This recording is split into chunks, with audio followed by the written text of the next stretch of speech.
Macmillan told Selwyn Lloyd after the night of the Long Knives that he believed Butler was seeking to foment a palace revolution to take over as Prime Minister. But this did little to explain to Lloyd why Macmillan had suddenly felt it necessary to sack him as Chancellor without warning. I say I don't like the expression sack, to replace him. But I thought that in the thing we were moving into, what I might call the new economic situation which we've been discussing, we wanted a less tired mind.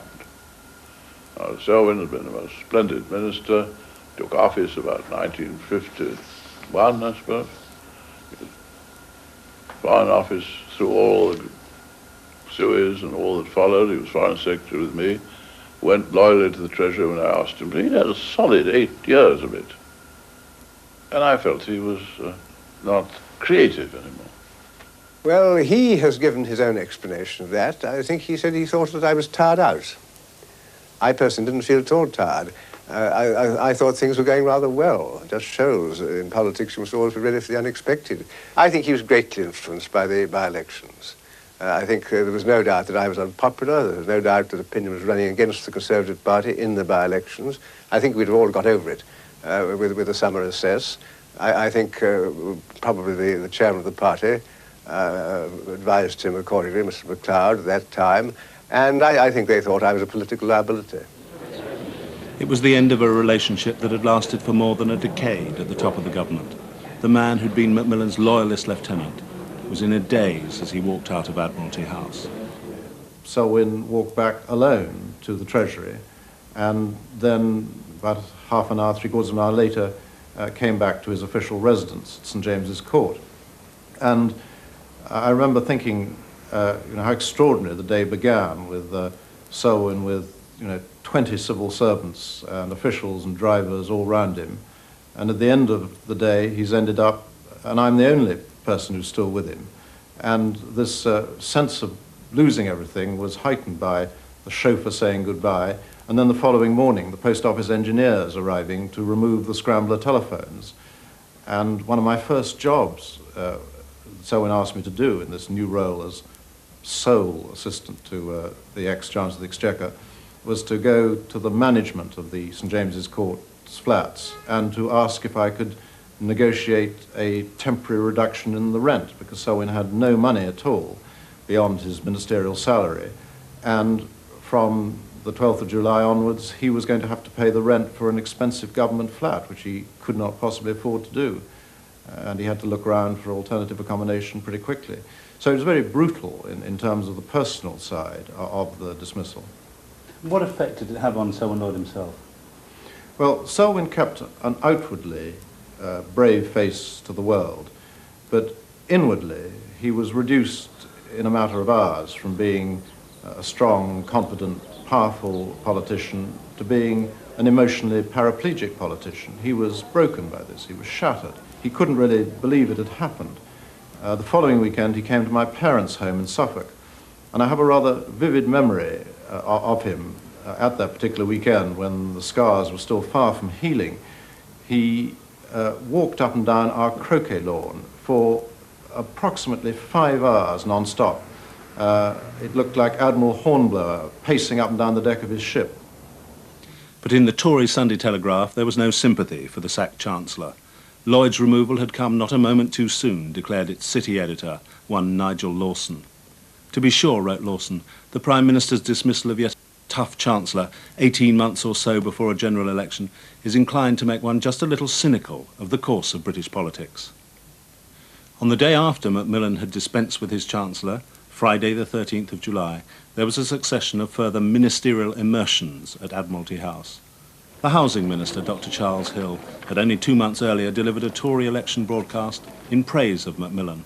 We have in the Prime Minister a man of great international standing and influence, a capacity for statesmanship and for presenting Britain to the world. We have a man without an equal in our country. The man without equal now demanded Hill's ministerial head. I remember telling him that although, as he knew, I'd decided to go at the next election, I hadn't told my constituents. And I hoped there'd be time to tell them. Then he said, the announcement will be at 7 o'clock tonight. And I asked why, and he said he thought that if announcement weren't made soon, the government might not last over the weekend. The Lord Chancellor, Lord Killmuir, was the next minister to be dismissed. As one of Macmillan's oldest political friends, Killmuir had arrived at Admiralty House unaware of the fate that awaited him. Next for the chop were Percy Mills, the businessman turned minister, who'd been Macmillan's closest cabinet confidant. Then came the Scottish minister, John Macleay. As two of the oldest members of the cabinet, they were less surprised than was the much younger Defence Minister Harold Watkinson by the abrupt nature of their dismissals. When he did the Night of the Long Knives, he obviously looked round for people who would go quietly. And he was a good picker. We all went quietly. What actually happened? Can you describe what actually happened? Oh, I think it was very sad, really. He was in a great state of emotional upset, really. I always used to say to my civil servants, never present me with difficult decisions in the latter part of July. The House of Commons is barking mad by that time, and so is public opinion. So just don't do anything. Wait till the House goes away. And I'm sure that if Harold had only waited until the House had risen and had gone down to Chequers and thought about it. I mean, for example, if he had sent for me and said, look, Harold, I don't like doing this, but I mean, I've got to have a major reshuffle and so on, and I think I want you to go, I would have accepted it and just said, well, all right, fair enough. And how did you actually leave the ministry? Well, then I had to ring up my wife and say, would she come and fetch me in our little motor car, because I was told my official car was withdrawn. Should they order me a taxi? I said, you bloody well won't order me a taxi. So I rang up my wife, told her, and she came and fetched me in our little car. The Education Secretary, Sir David Eccles, arrived to see Macmillan on July the 13th, expecting he might be given the Treasury rather than the Order of the Boot. I saw him almost lost on the day of the Long Knives, because he didn't, I think, want to lose me. Can you remember what it was Macmillan said to you?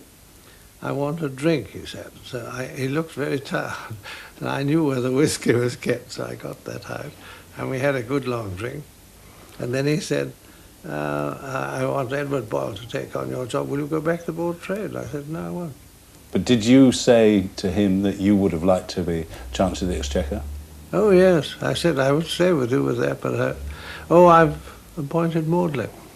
I was very cheerful all the way through. He was in a terrible state, really, almost crying. Really? Mm. I don't think they all took it extremely well, actually, all of them. They couldn't have behaved better, all of them. Well, the emotion is your part, because it's very unpleasant. It's it's the only part of political life that I found very uncongenial.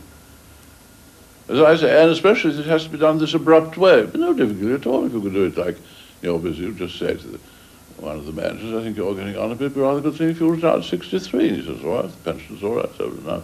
Nobody bothered. But this has to be done like this. It has to be done in one day, and the new people announced. Otherwise there's no authority at the head of the government. Macmillan's grandson, Alexander, often used to discuss with his grandfather the reasons behind the Night of the Long Knives. Afterwards, I mean, many years afterwards, quite often, I think it was the incident in the latter part of his political career that he regretted the most. Both for the fact that it was forced on him, in a sense, and that he felt he'd overreacted. He always added that, of course, it was very hard on the people who had been involved. I had a feeling that was something of an afterthought. You mean he didn't think at the time it was hard on people? No, I don't think so. I think it was survival, and as he saw it. And he always felt that it was the right thing to have done in the end, but the way he did it was all wrong. The party needed to be renovated, that the image needed to be changed, that the individuals were tired after 12 years of government, and that they needed to somehow to bring forward a lot of people and have a change. But there did seem this tremendous contrast between the image of the unflappable Macmillan and... Yeah, but I mean, we know how... I mean, I've seen him right through to months before he died. I mean, physically unable to eat or drink before making even quite a minor speech at Oxford. My advice to people always was, he won't eat anything before dinner, but have some smoked salmon sandwiches and half a bottle of champagne for him after dinner, because that's when he'll be depleted and he'll need building up. And then you'll have him talking half the night. But he would, I mean, I've seen him giving away prizes at a prep school, you know, quivering and sick and unable to, because he's got to go on and do the thing. So that underneath he was very, very apprehensive. And of course he got depressed too. And if he was in, I don't remember, and I don't know if anyone was close enough that time to him to realise, was he in a depressive cycle at that moment, you know, because the black dog used to be there.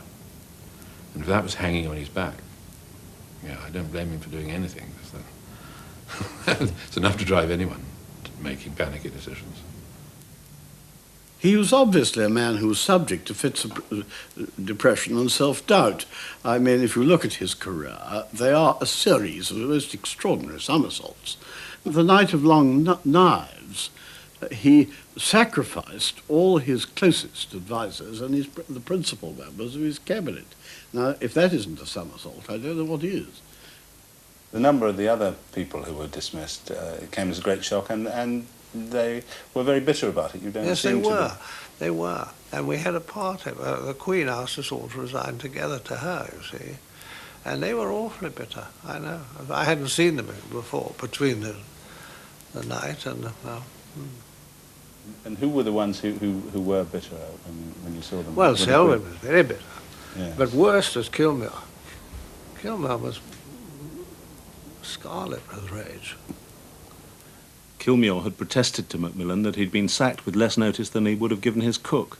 His old friend Macmillan joked, but good cooks are hard to find. Human nature is very odd. He was a very dear friend of mine, many years.